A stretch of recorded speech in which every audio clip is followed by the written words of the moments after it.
Okay, this video is for additional training on ZeroCater orders. Now, a lot of the kitchens and restaurants that we work with use ZeroCater. It is absolutely imperative that we send in the ZeroCater codes on time or we will face stiff penalties.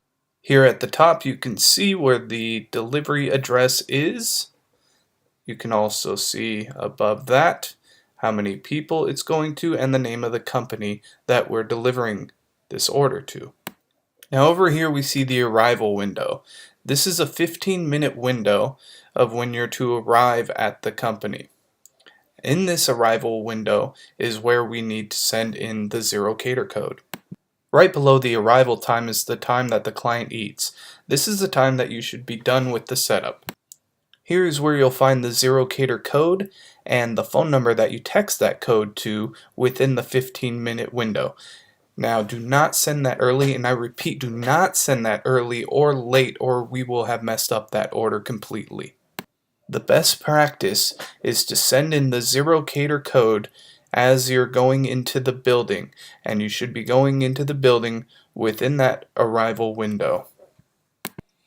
Here is where you'll see an alert if there's some pertinent information that you need to know about. For instance, on here, you have to have an ID to get through the security gates. Now down below that you have other instructions for arrival as far as where you can park and who to call upon arrival if there is an on-site supervisor.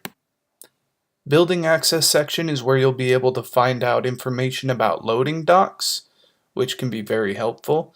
And then right next to that we have setup instructions. Below that you'll have miscellaneous items that are going to be used for the setup. For instance, the labels that will be placed with the dishes, plates, napkins, etc. And at the bottom below everything you're going to have a list of all the items that are going to be delivered.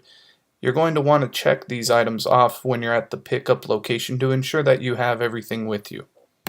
So that pretty much covers it, but the main point I wanted you guys to take away from this is to send in those ZeroCater codes within the arrival window.